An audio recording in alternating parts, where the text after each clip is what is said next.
오늘 제목이 뭔가요? 강력하죠? 네, 강력한 신앙인. 그렇습니다. 우리 대부분의 사람들은 힘 있는 인생을 살고 싶어 합니다. 조금 더 힘 있는 인생이 되기 위하여 자신의 삶을 다그치며 살아가는 거죠. 자식들도 그렇잖아요. 내 자식이 조금 더 능력 있는 자식이 되었으면 좋겠다 싶어서 열심히 자녀 교육에 매진하고요. 내가 조금 더 남들에게 행세 좀 하려고 사업도 열심히 하잖아요. 누구나 다 강력한 인생의 주인공 되고 싶어 하거든요. 그래서 돈을 벌어도 그래, 남에게 무시당하지 말아야지. 내가 학벌이 좋지 않다 보니 평생 살면서 늘 주눅들어 살았으니 내 자식만은 그러지 말아야지. 내 자식에게 능력이라는 옷 하나 입혀줘야지 싶어서 다 몸부림치잖아요. 그런 것처럼 혹시라도 우리 믿음에 대하여도 그런 마음 생기면 좋지 않을까 싶더라고요. 내가 조금 더 능력 있는 신앙인 되면 어떨까? 나 참 오랫동안 예수 믿었는데 조금 더 강력한 믿음의 소유자가 되면 어떨까? 그런 어떤 마음, 그런 생각, 그런 소망 말이죠. 그런 거 있으면 좋겠다 싶더라고요. 왜 세상 것들에 대해서는 강력해지고 싶어 하면서 예수 믿는 일에 대하여는 강력한 믿음의 사람 되려고 하지 않는지. 히브리서 5장 12절은 이런 말씀을 우리에게 기록하고 있습니다. 한번 읽어 보실래요? 시작.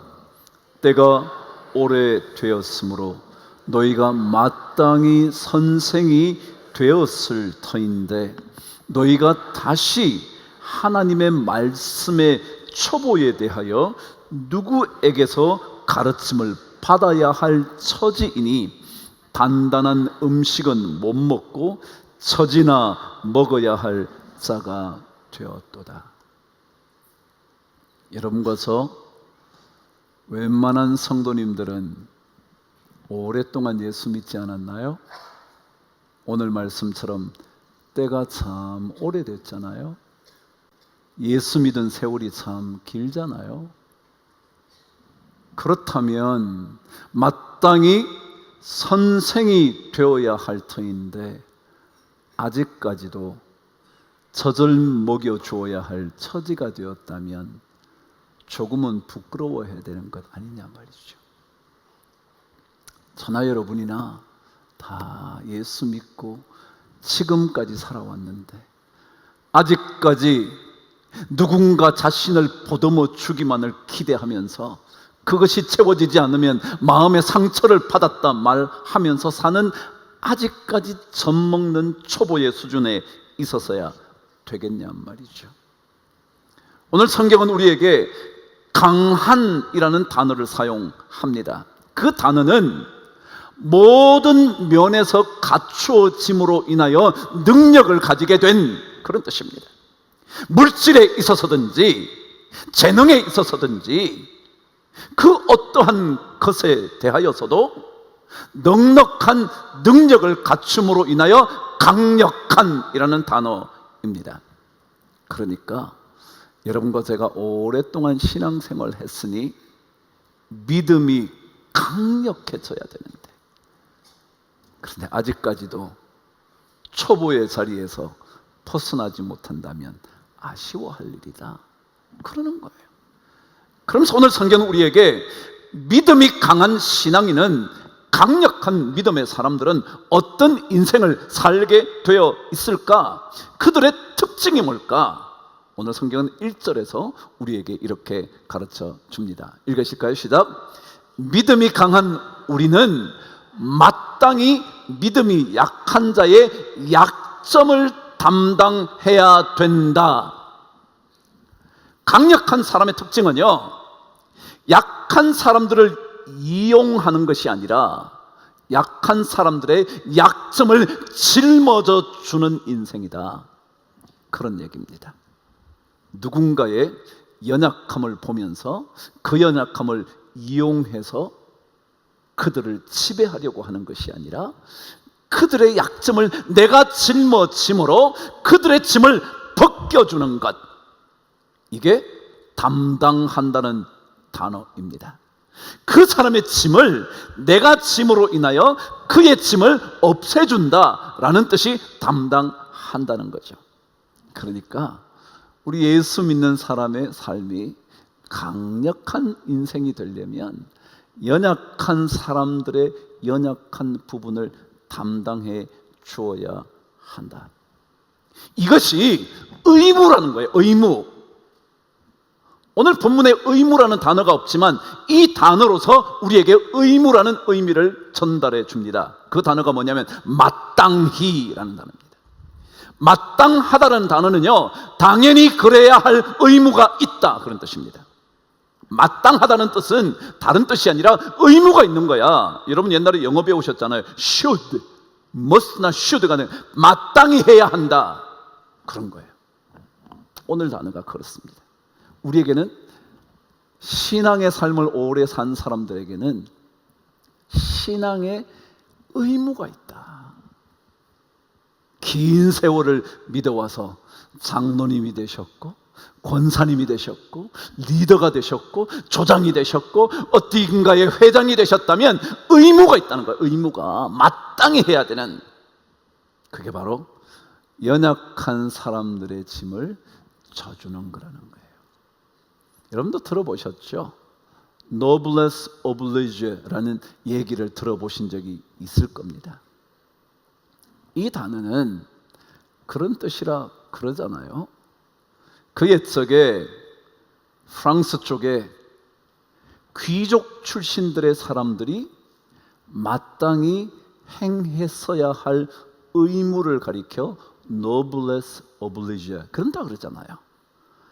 귀족 출신, 다시 말하면 좋은 능력을 다 가지게 되어 누리고 사는 사람들이 그 권리만이 아니라 의무를 행해야 한다라는 말이 noblesse oblige라 그런다잖아요. 자기들은 어쩌다가 태어날 때부터 많은 것을 물려받았다는 거죠. 그렇잖아요. 귀족들은 태어날 때부터 뭡니까? 귀족입니다. 노예들은 뭐예요? 태어날 때부터 노예입니다. 그러니까 귀족으로 자기가 태어나게 됐다면, 흔히 말하면 금수저로 태어나게 됐다면 진짜 많은 것들을 가지게 됐단 말이죠. 그래서 이 많은 것들을 받았기 때문에 우리는 나누어 주어야 하는 의무가 있다는 거죠. 시오노 나나미의 로마인 이야기에는 로마 제국이 2000년 동안 번성할 수 있었던 가장 큰 원인을 이렇게 기록하고 있습니다. 그것은 바로 noblesse oblige, 그 철학이었다는 겁니다. 말하자면 로마를 다스리는 수많은 집장관들이나 모든 원로원들은 자기들이 가지고 있는 권리를 진짜 의무라고 생각하고 지켜왔기 때문에 로마 제국이 2000년 동안 왕성할 수 있었다라는 거죠. 그런데 여러분, 이 noblesse oblige는요, 그들이 만들어낸 용어가 아니에요. 성경에 기록된 내용이에요. 누가복음 12장 48절은 이렇게 기록합니다. 읽어보실까요? 시작. 무릇 많이 받은 자에게는 많이 요구할 것이요 많이 맡은 자에게는 많이 달라 하실 거다는 거예요. 그렇죠? 태어날 때부터 많은 것을 받게 된 귀족들은 많은 것들을 요구받게 되어 있을 것이고, 그 능력이 많음으로 인하여 많은 것들을 떠맡게 된 사람들은 더 많은 것들이 그들에게 요구되어 되돌려달라고 말할 것이다. Noblesse oblige 라는 거예요. 케네디 대통령이 1961년 그가 취임할 때 연설 중에도 많이 받았다면 많이 요구받을 겁니다. 그랬어요. 그래요. 우리 신앙생활 오래 했어요. 권사가 됐고요. 이런 자리에서 막 그래도 사람들에게 인정받고요. 이것은 연약한 자의 약점을 짊어지는 의무 때문에 우리에게 주어진 것, 그것을 잘 일구어 가면 강력한 신앙인의 모습을 갖추게 된다, 그런 얘기예요.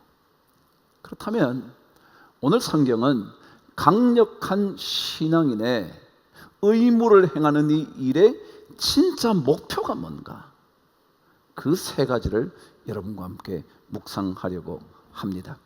저와 함께 1절 뒷부분부터 2절 앞부분까지 읽어보실게요. 시작. 자기를 기쁘게 하지 아니할 것이라 우리 각 사람이 이웃을 기쁘게 해야 한다. 우리가 의무를 행하는 일,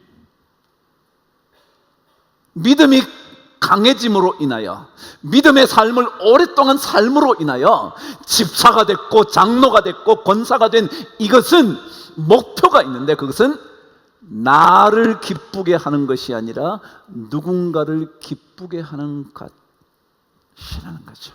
말하자면 나의 삶에서 한 발짝 더 나아가는 게 우리 목표예요. 우리 집안만 잘 사는 게 아니고요, 내 자식만 잘 되는 게 아니고요, 우리는 누군가의 자식이 잘 되도록, 그래서 마침내 이 사회가 잘 되도록 그런 꿈이 있어야 된다는 거예요. 그게 우리 믿음이 강한 자의 목표라는 거예요. 믿음이 강한 자는 연약한 자의 약점을 맡아서 뭘 해야 된다고요? 자기를 기쁘게 하지 않고 이웃을 기쁘게 해야 한다. 신앙의 삶은요, 생각을 조금 더 넓혀가는 겁니다.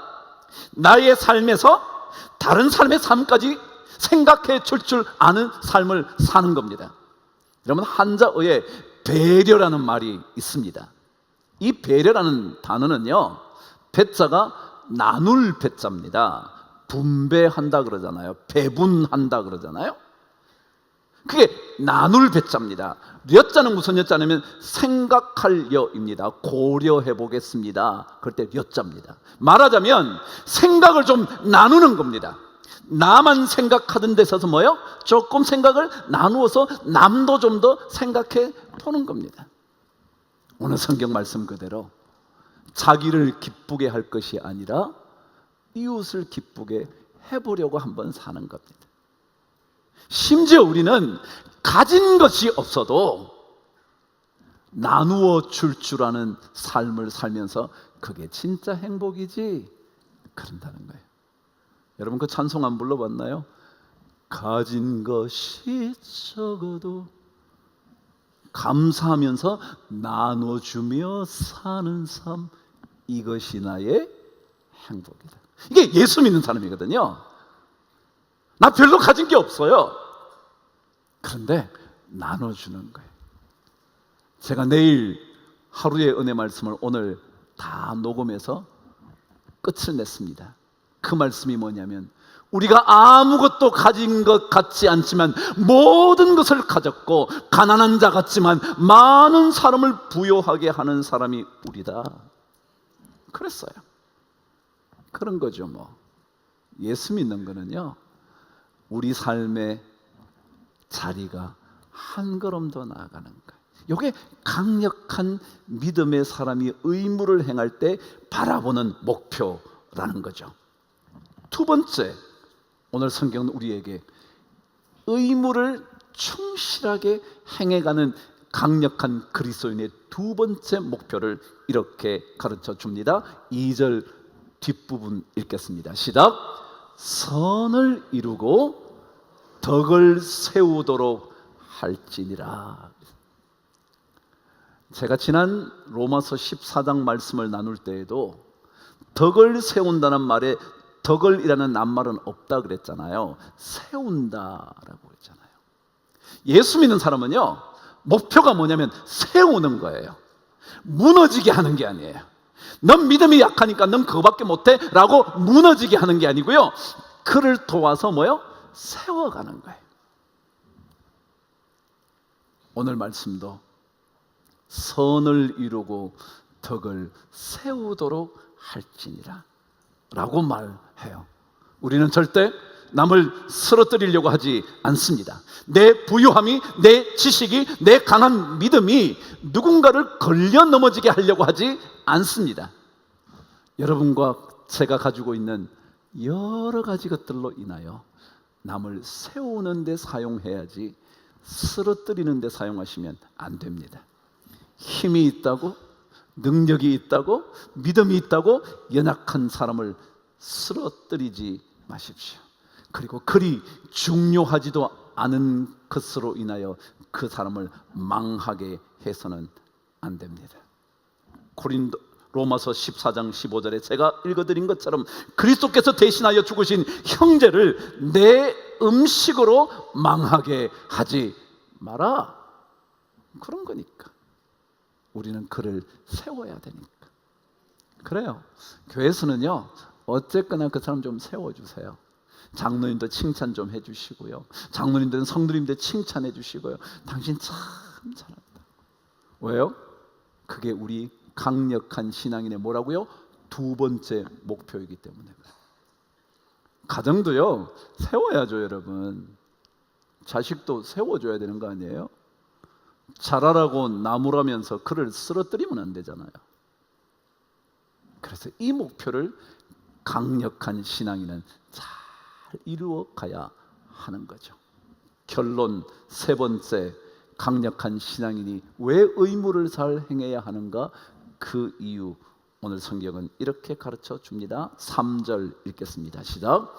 그리스도께서 자기를 기쁘게 하지 아니하셨나니 기록된 바 주를 비방하는 자들의 비방이 내게 미쳤나이다 함과 같으니라. 아멘. 누구도 자기를 기쁘게 안 하셨대요? 그리스도 그분도 안 하셨대요. 그럼 그 말은 무슨 말이냐면, 여러분과 제가 강력한 믿음의 사람으로 산다는 것은요, 주님 닮아가는 삶이기 때문에 그런 거예요. 이게 우리 목표예요. 우린 주님 닮아가는 거예요. 하나님의 형상을 닮아가는 거예요. 그래서 조금 더 주님 닮아 보려고 그러는 거예요. 우리 다 완벽할 수는 없지만 올 한 해가, 내년 한 해가, 10년 뒤에 믿음의 삶이 조금은 더 주님을 닮아가는 거죠. 왜요?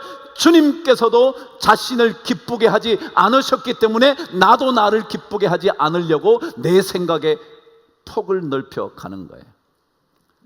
견딜 수 없는 억울함이지만 억울한 일 많으나, 그 다음 뭐요?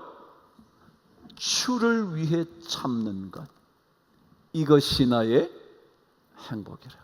그런 거죠. 주님 닮아서 해보는 거예요. 주님 때문에 그러는 거죠. 오늘 그곳에 시편의 말씀을 인용을 했습니다. 주를 비방하는 자들의 비방이 내게 미쳤다. 이거는 그리스도의 사역에 대하여 설명한 내용입니다. 이런 겁니다. 여기에 주는 누구냐면 하나님입니다. 하나님을 향하여 수많은 사람들이 욕하고 하는 그 비방을 주님께서 십자가를 지심으로 그 비방이 나에게 오게 했다. 주님이 직접 다 어려움을 겪으시고 짐을 짊어지셨다. 믿음이 강한 우리는 믿음이 연약한 자의 약점을 담당했다. 그 얘기가 주님 얘기라는 거예요. 그래서 우리 주님 때문에 그러는 거예요. 우리 성질 다 있잖아요. 저도 성질 못 됐거든요. 그렇지만 주님 때문에 그러는 거예요. 주님 닮아 가려고요. 주님께서 그렇게 하셨으니까 저도 그렇게 하려고요. 프랑스 사전에 noblesse oblige라는 단어의 뜻을 이렇게 설명을 해놓았다 그러더군요. 들어보실래요? 귀족 계급의 사람들은 자신의 이름에 명예가 될 수 있는 일들을 스스로 의무로 삼아 행하며 사는 사람들이다. 그걸 noblesse oblige라고 그래요. 다시 한번요.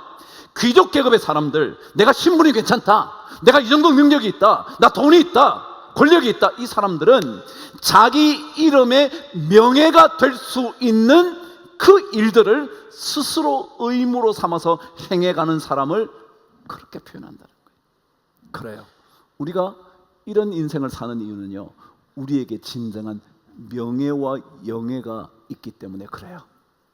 저렇게 살면요, 그렇게 살면요, 사람들이 와, 진짜 예수 믿는 사람 다르네.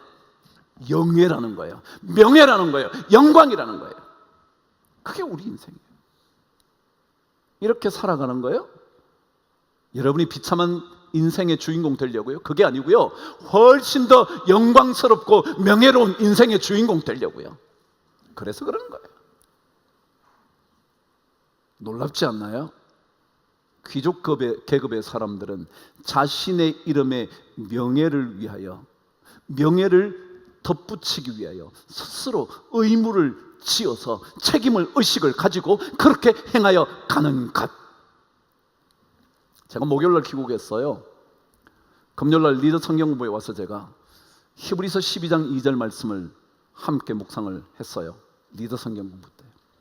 거기에는 이렇게 기록되어 있습니다. 한번 읽어보실래요? 시작. 믿음의 주요 또 온전하게 하시는 이인 예수를 바라보자. 그는 그 앞에 있는 기쁨을 위하여 십자가를 참으사 부끄러움을 개의치 아니하시더니 하나님 보좌 우편에 앉으셨다. 하나님 보좌 우편에 앉았다는 말은 무슨 말이냐면 하나님의 영광의 자리에 올랐다는 거예요. 주님께서 십자가를 참으신 것, 주님께서 자신을 기쁘게 하지 않으신 것, 그것은요, 마침내 영광의 자리에 이르게 하는 겁니다. 여러분과 제가 이렇게 여러분에게 말씀을 나누는 이유는 여러분에게 그렇게 비참한 인생 살라 그런 게 아니고요, 그것으로 인하여 여러분의 이름에 명예가, 영광이 덧붙여지기 때문에 그렇습니다. 그렇잖아요. 제가 그래도 조금이라도 그렇게 더 산다면 저를 보는 사람이 황 목사 목사답네, 혹은 예수 믿는 사람답네, 혹시 그러지 않겠어요?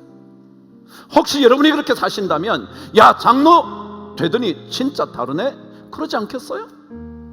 그것 때문에 그러는 거지. 우리가 남의 약점을 왜 져요?